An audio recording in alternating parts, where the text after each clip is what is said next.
ভোটের 4 মাস পর রায়, শপথ নিতে পারবেন না চট্টগ্রামে বিএনপির বিজয়ী প্রার্থী আসলাম চৌধুরী। সীতাকুণ্ডে মহাসড়ক অবরোধ।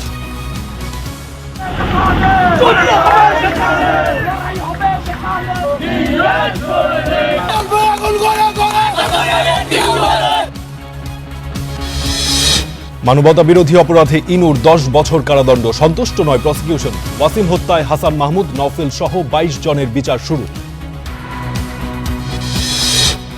পক্ষে আছেন তারা হ্যাঁ বলুন, যারা এই প্রস্তাবের বিপক্ষে আছেন তারা না বলুন। বড় কাটছাট ছাড়াই বাজেট পাস, আর্থিক খাতে শৃঙ্খলা ফেরাতে চায় সরকার। বেসরকারি খাতে ঋণের লাগাম টানতে নতুন মুদ্রানীতি। সংবিধান সংশোধন কমিটিতে যাবে না বিরোধী দল, দ্রুত জুলাই জাদুঘর খুলে দেয়া না হলে অনেক আলামত নষ্টের আশঙ্কা।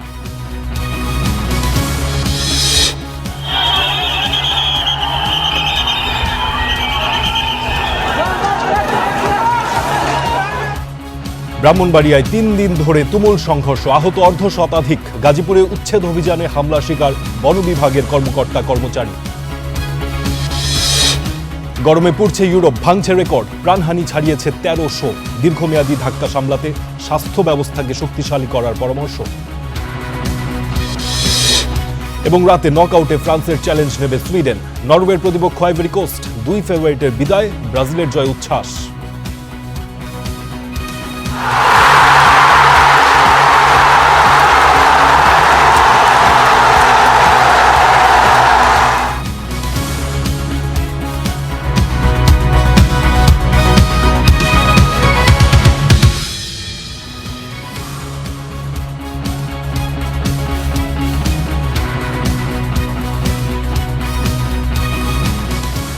আমন্ত্রণ স্টার নিউজ প্রাইমে, আমি ফারদিন খান আছি আপনাদের সঙ্গে। শিরোনামগুলো দেখছিলেন, এবার বিস্তারিত সংবাদ। ঋণখেলাপি হওয়ায় চট্টগ্রাম 4 আসনের বিএনপির প্রার্থী আসলাম চৌধুরীর প্রার্থিতা বাতিল করেছে আপিল বিভাগ। এতে বেসরকারিভাবে নির্বাচনে জয়ী হলেও সংসদ সদস্য হিসেবে শপথ নিতে পারবেন না তিনি। সকালে এই রায় দেন প্রধান বিচারপতি নেতৃত্বাধীন আপিল বেঞ্চ। ত্রয়োদশ জাতীয় সংসদ নির্বাচনে চট্টগ্রাম 4 আসন থেকে বিএনপির মনোনয়ন পান আসলাম চৌধুরী। প্রার্থিতা যাচাইয়ের সময়ই তার বিরুদ্ধে ওঠে ঋণখেলাপির অভিযোগ। যদিও নির্বাচন কমিশন সেই আপত্তি খারিজ করে তার প্রার্থিতা বৈধ ঘোষণা করে। পরে প্রতিদ্বন্দ্বী প্রার্থী বিষয়টি চ্যালেঞ্জ করে রিট করেন উচ্চ আদালতে। সেখানেও বহাল থাকে আসলাম চৌধুরীর প্রার্থিতা। পরে মামলাটি আপিল বিভাগে গেলে নির্বাচনের আগে আসলাম চৌধুরীকে নির্বাচনে অংশ নেয়ার অনুমতি দেন সর্বোচ্চ আদালত। তবে শর্ত জুড়ে দেন, আপিল নিষ্পত্তির আগে এই আসনের ফলাফল ঘোষণা করা যাবে না।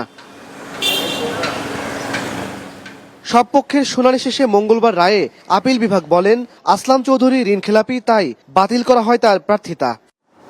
ঋণখেলাপি হিসেবে নির্বাচনে যে অংশগ্রহণ করেছেন তার অংশগ্রহণকে অবৈধ ঘোষণা করা হলো, অর্থাৎ তিনি ডিসকোয়ালিফাইড ক্যান্ডিডেট হলেন।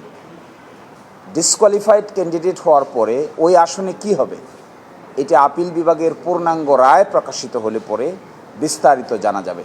এই মর্মে কোনো নির্দেশনা এখন দেওয়া হয়নি। আর রাষ্ট্রের প্রধান আইন কর্মকর্তা জানান, ফের নির্বাচন হলে প্রার্থী হতে পারবেন আসলাম চৌধুরী। জনাব আসলাম চৌধুরী তিনি যে বৈধ প্রার্থী হিসেবে নির্বাচনে অংশগ্রহণ করেছিলেন, নির্বাচিত হয়েছিলেন, সেটি আর আপাত দৃষ্টিতে থাকলো না।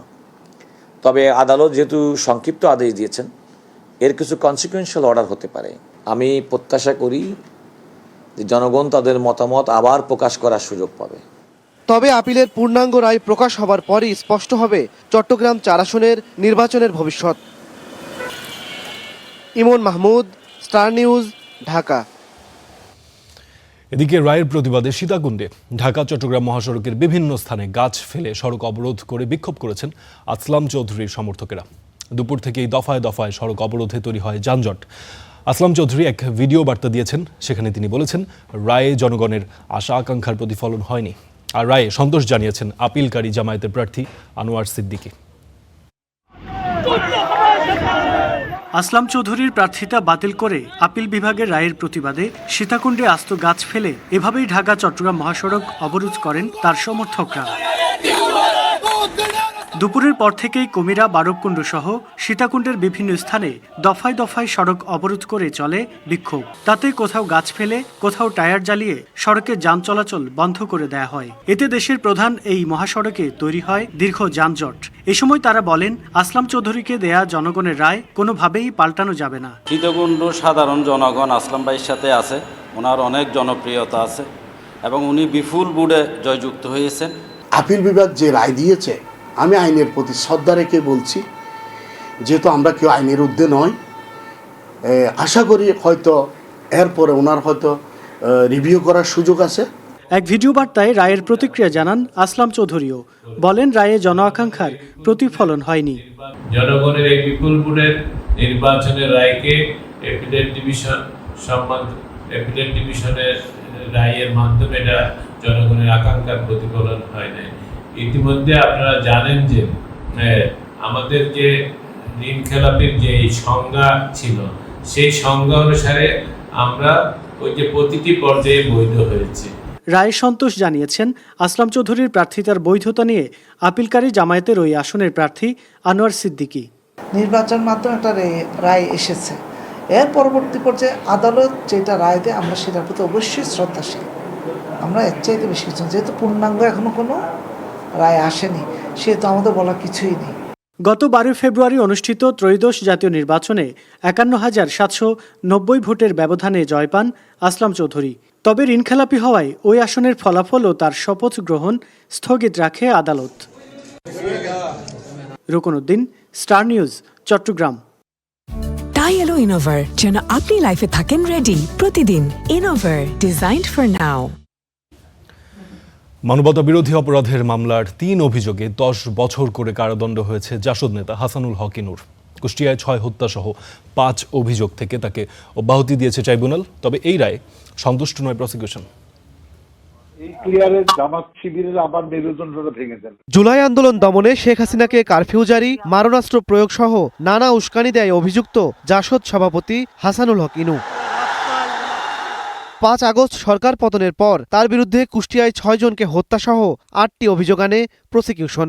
প্রায় 1 বছরের বিচারিক কার্যক্রম শেষে মঙ্গলবার ঘোষণা করা হলো সেই মামলার রায়।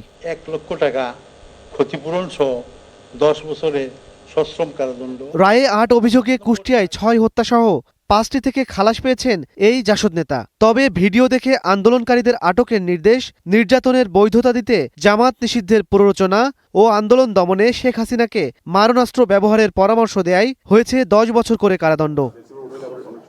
তবে তার সাজায় সন্তুষ্ট নন চিফ প্রসিকিউটর। তার দাবি, যথাযথভাবে সাক্ষ্য প্রমাণ পর্যালোচনা করতে ব্যর্থ হয়েছে ট্রাইব্যুনাল। সর্বোচ্চ শাস্তি দেওয়া উচিত ছিল, কিন্তু তা না করে ট্রাইব্যুনাল আজকে যে সাজাটা দিয়েছে এইটা একেবারেই তাদের স্বেচ্ছামূলক। আমার মনে হয় যে তারা যথাযথভাবে সাক্ষীর সাক্ষ্য পর্যালোচনা করতে ব্যর্থ হয়েছেন। আমরা এই রায়ে মোটেই সন্তুষ্ট নই। এই রায়ের বিরুদ্ধে আমরা অবশ্যই আপিল করব। অন্যদিকে রায়ের সঙ্গে দ্বিমত পোষণ করে আপিল বিভাগে যাওয়ার কথা জানিয়েছেন আসামি পক্ষের আইনজীবীও। তিনি কোনোভাবেই এই মামলায় দোষী সাব্যস্ত হওয়ার মতো কোনো বিষয়বস্তু এখানে ছিল না। আমরা বেকসুর খালাস প্রত্যাশা করেছিলাম, কিন্তু তা না করে ট্রাইব্যুনাল তাকে 10 বছর সাজা প্রদান করেছেন। এটাতে আমরা সংক্ষুব্ধ। জুলাই অভ্যুত্থান ঘিরে এটি কারাগারে থাকা কোনো রাজনৈতিক দলের শীর্ষ নেতার বিরুদ্ধে প্রথম মানবতা বিরোধী অপরাধ মামলার রায়। ইমন মাহমুদ, স্টার নিউজ, ঢাকা। এদিকে জুলাই অভ্যুত্থানের সময় চট্টগ্রামে ছাত্রদল নেতা ওয়াসিম সহ 6 জনকে হত্যায় সাবেক মন্ত্রী হাসান মাহমুদ ও মহিবুল হাসান চৌধুরী নওফেল সহ 22 জনের বিরুদ্ধে বিচার শুরুর আদেশ দিয়েছেন ট্রাইব্যুনাল। মঙ্গলবার বিচারপতি নজরুল ইসলাম চৌধুরীর নেতৃত্বাধীন ট্রাইব্যুনাল এই আদেশ দেন। এই মামলায় গ্রেফতার হয়ে কারাগারে রয়েছেন চট্টগ্রাম 6 আসনের সাবেক এমপি ফজলে করিম চৌধুরী, যুবলীগ নেতা আজিজুর রহমান সহ 5 জন। বাকিরা পলাতক। এর আগে 5 এপ্রিল ট্রাইব্যুনালে আনুষ্ঠানিক অভিযোগ দাখিল করে প্রসিকিউশন। এতে ওয়াসিম আকরাম, ফয়সাল আহমেদ শান্ত সহ 6 হত্যা ও শতাধিক ছাত্র জনতাকে গুরুতর আহত করার অভিযোগ আনা হয়।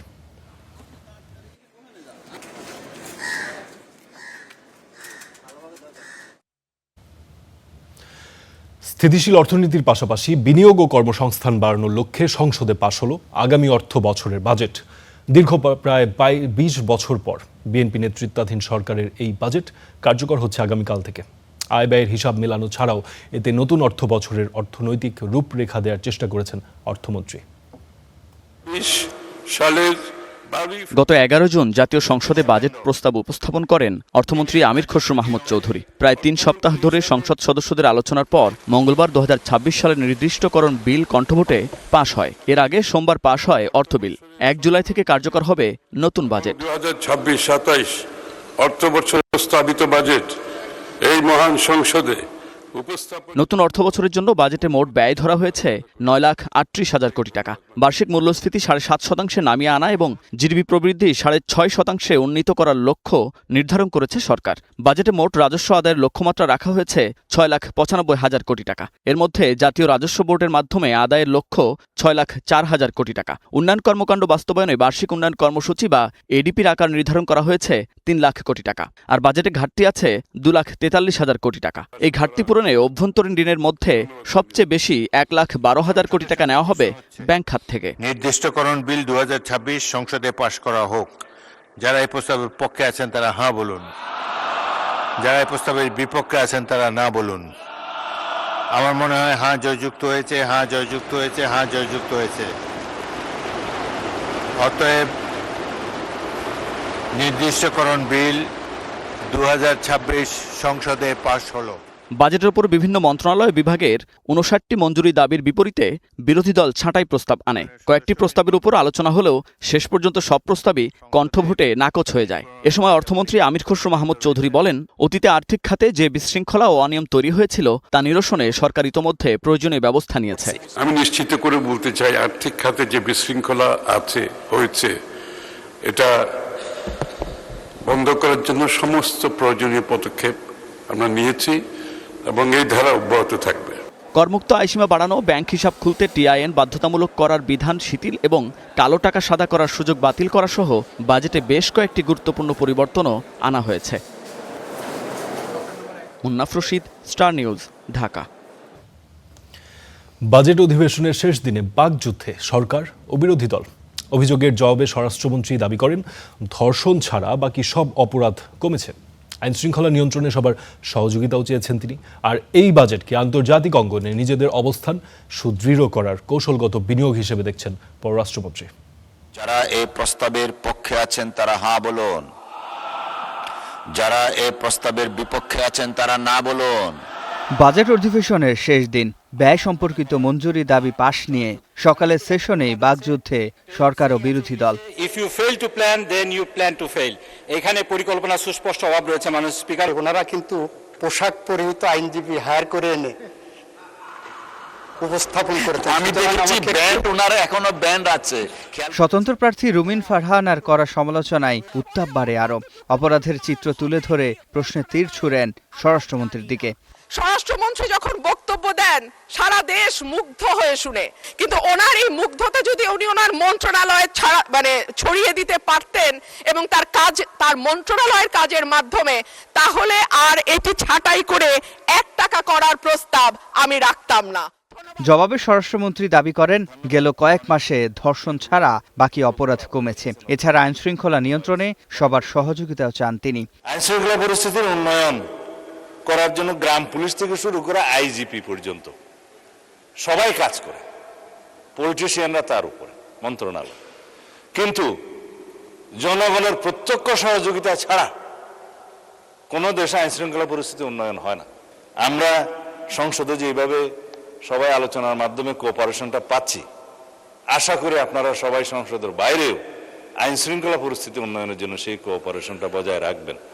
এদিন বিরোধী দলের অভিযোগের উত্তরে অর্থমন্ত্রী বলেন, বিগত সময়ে আর্থিক খাতে হওয়া বিশৃঙ্খলা নিরসনে ব্যবস্থা নিয়েছে সরকার। হলমার্ক কেলেঙ্কারি বা জনতা ব্যাংক বা বেসিক ব্যাংক যে ঋণ কেলেঙ্কারি হয়েছিল, সে ধরনের ঘটনাগুলো অতীতে সংঘটিত হয়েছিল। আমরা মাননীয় অর্থমন্ত্রীর কাছে এই বিষয়ে সুস্পষ্ট পদক্ষেপ চাই। করে বলতে চাই, আর্থিক খাতে যে বিশৃঙ্খলা হয়েছে এটা বন্ধ করার জন্য সমস্ত প্রয়োজনীয় পদক্ষেপ আমরা নিয়েছি এবং এই ধারা অব্যাহত থাকবে। ছাঁটাই প্রস্তাবের জবাবে পররাষ্ট্রমন্ত্রী বলেন, আন্তর্জাতিক অঙ্গনে নিজেদের অবস্থান সুদৃঢ় করার কৌশলগত বিনিয়োগ এই বাজেট। প্রস্তাবিত ১,৮৪৪ কোটি ৪৩ লক্ষ টাকা কোনো সাধারণ ব্যয় নয়, বরং বরঞ্চ এটি আন্তর্জাতিক অঙ্গনে বাংলাদেশের অবস্থানকে আরো সুদৃঢ় করার একটি কৌশলগত বিনিয়োগ। এদিন দুইটি ছাড়া সবগুলো দাবির উপর ছাঁটাই প্রস্তাব দেয় বিরোধী দলের সংসদ সদস্যরা। 12 জন মাননীয় সংসদ সদস্য ছাঁটাই প্রস্তাব দিয়েছেন। সিফাত শাহরিয়ার, স্টার নিউজ, ঢাকা। রাজস্ব আদায় বড় চ্যালেঞ্জ, সবাইকে সঙ্গে নিয়েই তা মোকাবেলা করা হবে বলে জানিয়েছেন জাতীয় রাজস্ব বোর্ড এনবিআর এর নবনিযুক্ত ভারপ্রাপ্ত চেয়ারম্যান আহসান হাবিব। দুপুরে সচিবালয়ে এনবিআর এর বিদায়ী চেয়ারম্যান ও নবনিযুক্ত চেয়ারম্যানের সঙ্গে অর্থ বিভাগের কর্মকর্তাদের মত বিনিময়কালে এই কথা বলেন তিনি। সততা ও নিষ্ঠার সঙ্গে দায়িত্ব পালন করার আশাবাদ ব্যক্ত করে তিনি বলেন, সবাই সহযোগিতা করলে ও দায়িত্ব পালন করলে দেশ এগিয়ে যাবে। এ সময় বিদায়ী চেয়ারম্যান মোহাম্মদ আব্দুর রহমান খান বলেছেন, রাজস্ব আদায় চ্যালেঞ্জ হলেও অসম্ভব নয়। সেগুলো কমে যাবে, তাতে রাজস্ব বাড়বে। আমরা 18 কোটি মানুষ প্রত্যেকে যদি তার দায়িত্বটা সততা আন্তরিকতার সাথে কাজ করে এবং এটার যদি যোগফল এটা যদি যোগ করা হয় তার ফলাফলই হলো দেশের উন্নতি। ডিজিটাইজেশনের যে উদ্যোগগুলো শুরু করেছে এগুলোকে ক্যারি করতে হবে এবং সেটা করলেই আমাদের এফিসিয়েন্সি বাড়বে এবং আমাদের যে কর ফাঁকিগুলো হয় সেগুলো কমে যাবে, তাতে রাজস্ব বাড়বে। ব্যবসায়ী সহ বিভিন্ন পক্ষ থেকে সুদ হার কমানোর দাবি থাকলেও উচ্চ মূল্যস্ফীতি বহাল থাকায় নীতি সুদ হার অপরিবর্তিত রেখে নতুন মুদ্রানীতি ঘোষণা করল বাংলাদেশ ব্যাংক, যেখানে বেসরকারি খাতে ঋণ প্রবৃদ্ধি কমিয়ে ধরা হয়েছে 6.8%, যা আগামী 6 মাসে বিনিয়োগ কম হওয়ার ইঙ্গিত দেয়। নির্বাচিত সরকার ক্ষমতায় আসলে বিনিয়োগ চাঙ্গা হবে, গণঅভ্যুত্থানের পর এমন কথা শোনা গেলেও পরিস্থিতি খুব একটা উন্নতি হয়নি, যার প্রমাণ গেল মার্চে বেসরকারি খাতে ঋণ প্রবৃদ্ধি মাত্র 5% অর্জন, যা সাম্প্রতিককালে সর্বনিম্ন। জুনে এটা বেড়ে 5.5% হবে আশা করছে বাংলাদেশ ব্যাংক। এর উপর ভিত্তি করে নতুন মুদ্রানীতিতে আগামী 6 মাসের জন্য বেসরকারি খাতে ঋণ প্রবৃদ্ধি ধরা হয়েছে 6.8%, যা আগের 6 মাসের জন্য ঘোষিত 8.5% থেকে অনেক কম। যদি 8%-এর মতো প্রাইভেট সেক্টর ক্রেডিট গ্রোথ আমরা উন্নয়ন ঘটাতে পারি, সেই ক্ষেত্রে বিনিয়োগ এবং কর্মসংস্থান সৃষ্টিতে অনেক সহায়ক হবে। প্রায় 75% টোটাল যে ডোমেস্টিক ক্রেডিট, 75% হচ্ছে প্রাইভেট এবং 25%-এর মতো পাবলিক। তো এটা 8% গ্রোথেই যে ভলিউম হবে, যে অ্যামাউন্ট হবে, সেটা কিন্তু পাবলিকের চেয়ে অনেক বেশি হবে। বিনিয়োগ কম হওয়ার পেছনে ঋণের উচ্চ সুদ হারকে দায়ী করে এটি কমিয়ে আনার দাবি জানিয়ে আসছেন ব্যবসায়ীরা। তবে মূল্যস্ফীতি এখনও 9%-এর ঘরে থাকায় সেই পথে হাঁটলেন না গভর্নর। নীতি সুদ হার আটকে রাখলেন 10%-এর ঘরে। মুদ্রানীতি প্রকাশ অনুষ্ঠানে তিনি বলেন, ঋণের নামে যারা লুটপাট চালিয়েছে তাদের সর্বোচ্চ শাস্তি হবে। নেক্সট ইয়ারে আমরা যেটা চেষ্টা করব, ব্যাংকগুলোকে বাধ্য করতে যে এই যে টক্সিক অ্যাসেট যা আছে এগুলো যাতে অ্যাসেট ম্যানেজমেন্ট কোম্পানিকে দিয়ে দেওয়া হয়। বরারের বিরুদ্ধে যে মামলা, যে সমস্ত লিগ্যাল কোর্সেস সেগুলো চলবে, সেটাতে কোনো বাধা নেই। ইসলামী ব্যাংকের সংকটের বিষয়টিও উঠে আসে গভর্নরের বক্তব্যে। জানান, ব্যাংক কোম্পানি আইন অনুযায়ী ব্যবস্থা নেওয়া হবে ইসলামী ব্যাংকের বিষয়ে। ইসলামী ব্যাংকের ক্ষেত্রে আমাদেরকে ইতিমধ্যে 13,000 কোটি টাকা লিকুইডিটি সাপোর্ট দিতে হয়েছে। ফলে আমি সবাইকে রিকোয়েস্ট করবো, স্পেকুলেটিভ কোনো আলোচনা আমরা না করি, একটু ধৈর্য ধরে অপেক্ষা করি। এটা একটা ব্যাংক, এটা ব্যাংকিং কোম্পানিজ অ্যাক্ট দ্বারা নিয়ন্ত্রিত, আমরা আইনের বাইরে কিছু করব না। সুদের হার কমাতে ব্যাংকগুলোর আমানত ও ঋণের সুদ হারের মধ্যে পার্থক্য তথা স্প্রেড 4% বেঁধে দিয়ে সোমবার নির্দেশনা জারি করেছে Bangladesh bank. Waled Sakib, star news, Dhaka. ভারতের সঙ্গে অভিন্ন নদীর পানির হিস্সা আদায়ে জোর পদক্ষেপ নেবে ঢাকা।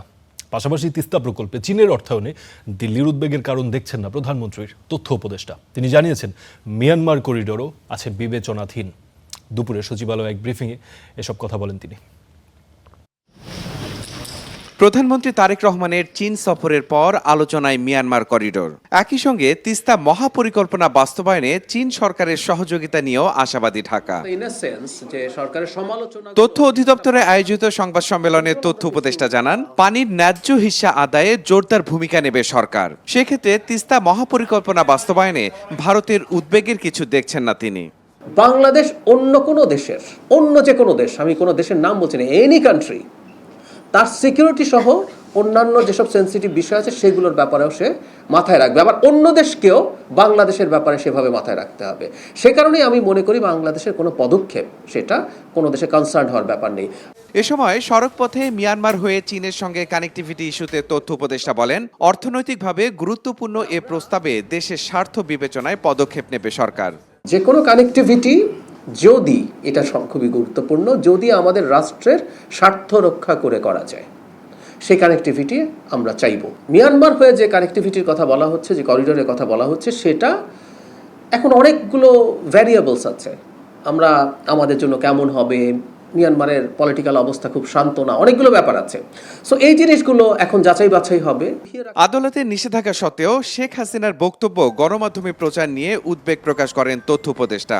প্রতিষ্ঠানগুলো আদালতে নিষেধাজ্ঞা মেনে চলবে বলেও আশা প্রকাশ করেন তিনি।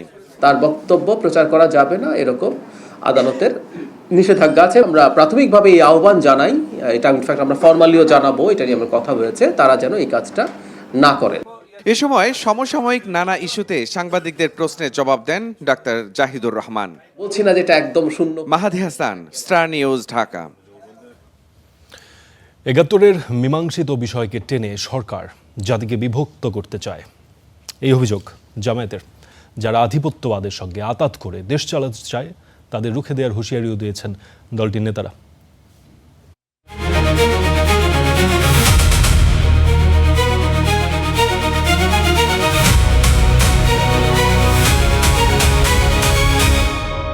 জুলাই অভ্যুত্থানের দ্বিতীয় বার্ষিকী উপলক্ষে কর্মসূচি ঘোষণা করতে জামাতের সংবাদ সম্মেলন। এ সময় সেই অভ্যুত্থানকে ইতিহাসের মাইলফলক হিসেবে উল্লেখ করে হামিদুর রহমান আজাদ বলেন, যারা আধিপত্যবাদের সঙ্গে আতাত করে দেশ চালাতে চায় তাদের রুখে দেয়া হবে। আবার এই সরকার নেপথ্য থেকে বিভিন্নভাবে বিভাজনের রাজনীতি শুরু করেছে। আবার দ্বিতীয় আন্দোলন, দ্বিতীয় বিপ্লব, দ্বিতীয় অভ্যুত্থান করব যদি এই সরকার ফ্যাসিবাদী নীতি পরিহার না করে এবং জাতীয় ঐক্যের পথে ফিরে না আসে। ৭১-এর মীমাংসিত বিষয় টেনে সরকার বারবার জাতিকে বিভক্তি করতে চাইছে বলেও অভিযোগ করে জামাত। মিয়া গোলাম পরোয়ার বলেন, ফ্যাসিবাদী নীতি ত্যাগ না করলে ক্ষমতাসীনদের পরিণতি হবে বিগত সরকারের মতো। আবার ফ্যাসিবাদের হাতে দেশকে তুলে দেওয়ার জন্য জামাত ইসলামের বিরুদ্ধে কোনো রাজনৈতিক, যৌক্তিক, নৈতিক কোনো যুক্তিকতার হাতিয়ার নেই বলে আপনি একটা পুরানো মীমাংসিত ইস্যুকে আপনি বারবার জাতির সামনে এনে যে আশা এটা করেন, এই আশা আপনাদের পূরণ হবে না। পরে গণভোটের রায় বাস্তবায়নে মাসব্যাপী কর্মসূচির ঘোষণা দেয় জামাত। ২ থেকে ৯ জুলাই ঢাকায় শহীদ ও আহত পরিবারের সদস্যদের সঙ্গে মত বিনিময়ের মধ্য দিয়ে হবে এর শুরু। ১ আগস্ট ফ্যাসিবাদের বিরুদ্ধে আমাদের এই ঐতিহাসিক বিজয়কে স্মরণ করে সকল মহানগরী, জেলা, উপজেলায় ব্যাপক ভিত্তিক গণমিছিল ইনশাআল্লাহ অনুষ্ঠিত হবে। HM Imran, star news, Dhaka. সংবিধান সংশোধন কমিটিতে যাবে না বিরোধী দল। মঙ্গলবার সংসদে বাজেট পাশের পর প্রতিক্রিয়ায় এই কথা জানিয়েছেন বিরোধী দলীয় মুখপাত্র নাজবুর রহমান। তিনি দাবি করেছেন, সংখ্যাগরিষ্ঠতার জোরে বাজেট পাশ হলেও এই বাজেট অবাস্তবায়নযোগ্য এবং অপরিকল্পিত। এদিকে দ্রুত জুলাই জাদুঘর খুলে দেয়া না হলে অনেক আলামত নষ্টের আশঙ্কার কথা জানিয়েছেন বিরোধী দলীয় সংসদ সদস্য আক্তার হোসেন। একটা সংস্কার কমিটি করতে হবে, সকল বিষয়কে সংস্কার করে একটা বিল হিসাবে নিয়ে আসা কিংবা এটার একটা প্রক্রিয়াকে শুরু করার জন্য আমাদের প্রস্তাব ছিল সরকারি দলের 5 জন, বিরোধী দলের 5 জনকে নিয়ে একটা সংস্কার কমিটি করা হবে। এই ব্যাপারে সরকার এখনো পর্যন্ত ইতিবাচক কোনো সাড়া দেননি। জুলাই জাদুঘর ওপেন করা না হয়, জনগণের জন্য প্রদর্শনের জন্য উন্মুক্ত করা না হয়, তাহলে অনেক আলামত আছে, এমন অনেক স্মৃতিচিহ্ন আছে যেগুলো নানাভাবে সেখানে মিসিং হয়ে যেতে পারে বা সেই স্মৃতিচিহ্নগুলো সেগুলো ধ্বংসপ্রাপ্ত হয়ে যাওয়ার সম্ভাবনা রয়েছে। ব্রাহ্মণবাড়িয়ায় পূর্ব বিরোধের জেরে টানা তৃতীয় দিনের মতো সংঘর্ষে জড়িয়েছে 2 দল গ্রামবাসী। আহত হয়েছেন অর্ধশতাধিক। এই ঘটনায় এলাকায় বিরাজ করছে থমথমে অবস্থা। মোতায়েন করা হয়েছে অতিরিক্ত পুলিশ।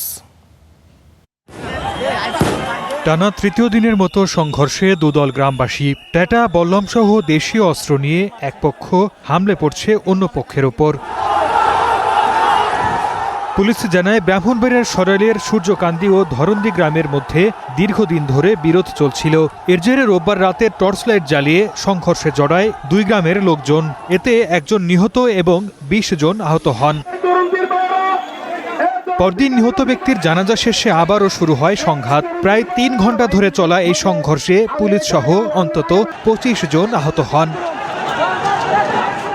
আগের ঘটনার জেরে মঙ্গলবার সকালে কালীকচ্ছ বাজারে আবারও বিরোধে জড়ান দুপক্ষের লোকজন। এতে অন্তত 20 জন আহত হন। খবর পেয়ে পুলিশ ঘটনাস্থলে এসে পরিস্থিতি নিয়ন্ত্রণে আনে।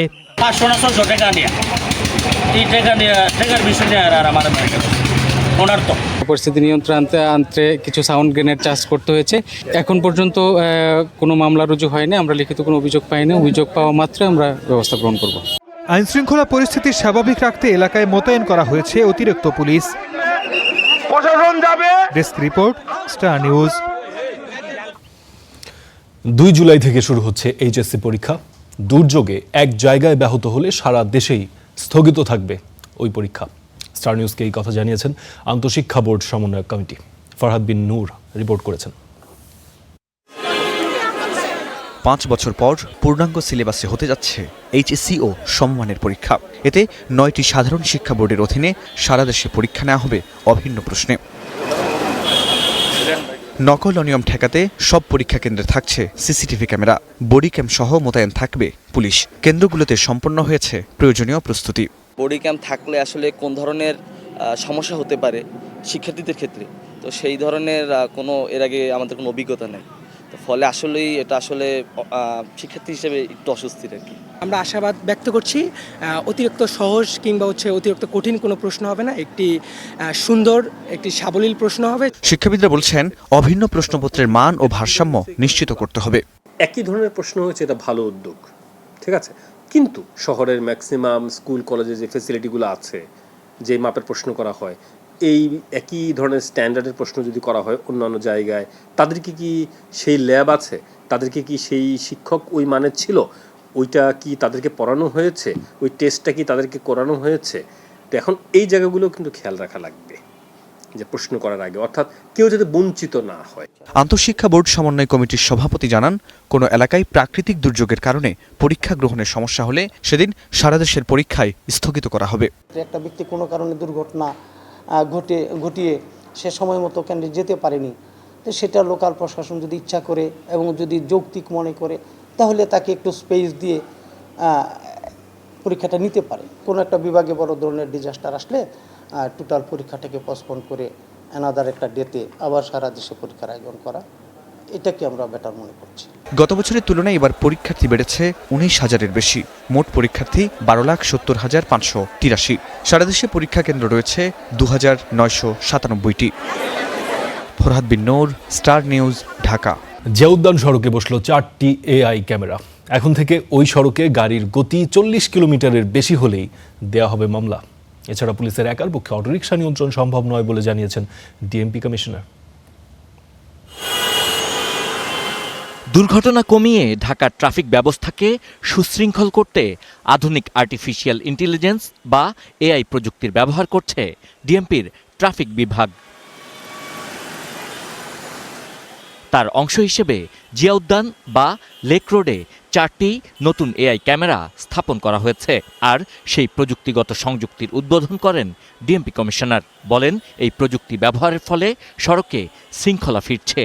এআই ক্যামেরা ব্যবহার করে 1,500-এর মতো মামলা আমরা করেছি। এই পর্যন্ত আমাদের কাছে যে হিসাব আছে সেখানে 38,000 সমন আমাদের কাছে পেন্ডিং আছে। গতিসীমা লঙ্ঘন করলে, বিপজ্জনকভাবে লেন পরিবর্তন করলে, চালক এবং আরোহী হেলমেটবিহীন মোটরসাইকেল চালনা করলে, অবৈধ পার্কিং এবং যানবাহন চলাচলে প্রতিবন্ধকতা সৃষ্টি করলে এআই ক্যামেরা স্বয়ংক্রিয় নিখুঁতভাবে শনাক্ত করবে এবং ডিজিটাল পদ্ধতিতে প্রসিকিউশন বা মামলা রুজু হবে। জানান, বৈধ যানবাহনের বিরুদ্ধে মামলা করা গেলেও ব্যাটারি চালিত অটোরিকশার বিরুদ্ধে মামলার ক্ষেত্রে এআই প্রযুক্তি কাজে লাগছে না। আসলে ঢাকা মেট্রোপলিটন পুলিশের একার পক্ষে তো এই অটোরিকশা এখনই রাস্তা থেকে দূরীভূত করা সম্ভব নয়। সেই ক্ষেত্রে আমরা বাংলাদেশ আমাদের যে মন্ত্রণালয়, পুলিশ এবং অন্যান্য স্টেক হোল্ডার যারা আছে তাদের সাথে সমন্বয়ের মাধ্যমে এই ব্যাপারে আমরা কাজ করে যাচ্ছি। পরে লেক রোড পরিদর্শন করেন ডিএমপি কমিশনার। আর এ উদ্যোগকে স্বাগতম জানিয়েছেন এই রোডে চলাচলকারী সাধারণ মানুষ। আমি চাই যে রাস্তাঘাটে কোনো পুলিশ না থাকুক, এটা অটো ক্যামেরার মাধ্যমে যাতে আইনের আওতায় আনা হয়। দেখা যায় যে উল্টাপাল্টা গাড়ি চালায়, যত্র যে পার্কিং করে, তো অবশ্যই এটা একটা ভালো উদ্যোগ। ডিজিটাল ট্রাফিকিং ব্যবস্থা পুরোপুরি করতে পারলে সড়কে শৃঙ্খলা ফেরানো সম্ভব বলে মনে করেন সংশ্লিষ্টরা। Sabbir Ahmed, star news, Dhaka. চট্টগ্রামের কর্ণফুলী নদীতে ফিশিং জাহাজে বিস্ফোরণের ঘটনায় 6 জন দগ্ধ হয়েছেন। এর মধ্যে উন্নত চিকিৎসার জন্য 3 জনকে ঢাকায় ও বাকিদেরকে চট্টগ্রাম মেডিকেলে ভর্তি করা হয়েছে। ঘটনার বিস্তারিত আমরা জানার চেষ্টা করব। চমেক হাসপাতাল থেকে আমাদের সঙ্গে যুক্ত হচ্ছেন মামুনুর রশিদ অভি। কথা বলবো অভির সঙ্গে। অভি, এই ফিশিং জাহাজে যে বিস্ফোরণ সেটির ব্যাপারে প্রাথমিকভাবে কি জানতে পারলেন? কিভাবে ঘটলো এই দুর্ঘটনা এবং যারা আহত হয়েছেন আমরা জানতে পেরেছি যে 3 জনকে ঢাকায় পাঠানো হয়েছে, তাদের অবস্থা কি বেশি খারাপ? চট্টগ্রামে যারা ভর্তি আছেন তাদের অবস্থা কেমন? আজকে দুপুরে মূলত কর্ণফুলী নদীতে যে অগ্নিকাণ্ডের ঘটনা ঘটে, এই ঘটনায় 6 জন অগ্নিদগ্ধ হয় এবং এরই মধ্যে 3 জনকে ঢাকায় পাঠানো হয়েছে উন্নত চিকিৎসার জন্য, যেখানে আইসিইউ অ্যাম্বুলেন্স করে তাদেরকে পাঠানো হয়েছে এবং তারা এখন পর্যন্ত সড়ক পথে রয়েছেন, ঢাকা পর্যন্ত তারা পৌঁছায়নি। এবং চিকিৎসক বলছেন যে যাদেরকে ঢাকা পাঠানো হয়েছে তাদের অবস্থা একেবারেই সংকটাপন্ন। 3 জনের একেবারেই শতভাগ তাদের শরীরের বার্ন হয়েছে, ফলে তাদেরকে নিয়ে দুশ্চিন্তা রয়েছেন স্বজন এবং যারা তাদের সাথে সহকর্মী হিসেবে দীর্ঘদিন ধরে জাহাজে কাজ করছিলেন তারাও। এবং বাকি যে 3 জন রয়েছেন ডেকে দায়িত্বরত এবং গ্রিজার বা ডুবরি যারা ছিলেন, বাকি 3 জন কিন্তু চট্টগ্রাম মেডিকেল কলেজ হাসপাতালে তারা চিকিৎসাধীন অবস্থায় রয়েছেন এবং তাদের শরীরের অবস্থা তাদের 3 জন থেকে অনেকাংশেই তারা সুস্থ রয়েছেন এবং তাদের শরীরের 2 জনের 5% এবং অন্যজন 2% তাদের বার্ন হয়েছে। ফলে চিকিৎসক বলছিলেন যে তারা এখন পর্যন্ত ঠিকঠাক রয়েছেন, তাদের শরীরের যে কন্ডিশন সেটা অনেকাংশেই উন্নত হয়েছে। এবং ঘটনাটি ঘটার পর মূলত এফবি দেশ জাহাজে ফিশিং জাহাজে অগ্নিকাণ্ডের ঘটনা ঘটে এবং সেই জাহাজের পাশেই আরেকটি জাহাজ ছিল, সেটির নাম বিজনি, এবং সেই জাহাজেই মূলত তারা ছিলেন যারা চট্টগ্রাম মেডিকেলে ভর্তি হয়েছেন। এবং যে তাপ ছিল সে তাপের কারণেই অপর জাহাজে এসে পড়ে বা তারা অনুভব করেন এবং পরবর্তীতে তারা আসলে যেভাবে ছিলেন সেখান থেকে আসলে নদীতে ঝাঁপ দিয়ে পড়েন। এরপরেও আসলে তাদের শরীরের যে তাপ লেগেছে সেই ক্ষেত্রে কিছুটা বার্ন হয়েছে এবং সেই বার্ন আহতরা রয়েছেন তারা এখানে চিকিৎসাধীন অবস্থায় রয়েছেন। এবং চিকিৎসক বলছিলেন যে সময় মতো যদি ঢাকায় পৌঁছাতে একটু দেরি হয় সেক্ষেত্রে তাদের অবস্থা সংকটাপন্ন হতে পারে বা খারাপের দিকে যেতে পারে। তবে এখন পর্যন্ত যে তথ্য রয়েছে 3 জনের অবস্থা উন্নত বা তারা ঠিকঠাক রয়েছেন। বাকি 3 জন তারা আসলে ঢাকায় পৌঁছালে সেক্ষেত্রে তাদের চিকিৎসা যত দ্রুত সময়ের মধ্যে শুরু করা যাবে সেক্ষেত্রে ততই তাদের জন্য ভালো। এবং চট্টগ্রামে এর আগেও বেশ কয়েকবার এরকম অগ্নিকাণ্ডের ঘটনা ঘটে, প্রতিবারই আসলে চিকিৎসার যে অসুবিধা তারা প্রতিবারই পড়ে থাকেন। ফারদিন, ধন্যবাদ অভি আপনাকে। চোখের জলে বরেণ্য চিত্রশিল্পী মুস্তাফা মনোয়ারকে বিদায়। সকালে কেন্দ্রীয় শহীদ মিনারে তাকে শ্রদ্ধা জানায় সর্বস্তরের জনতা। পরে ঢাকা বিশ্ববিদ্যালয় কেন্দ্রীয় মসজিদে দ্বিতীয় জানাজা শেষে বনানী কবরস্থানে চিরনিদ্রায় শায়িত হন এই পাপের সম্রাট।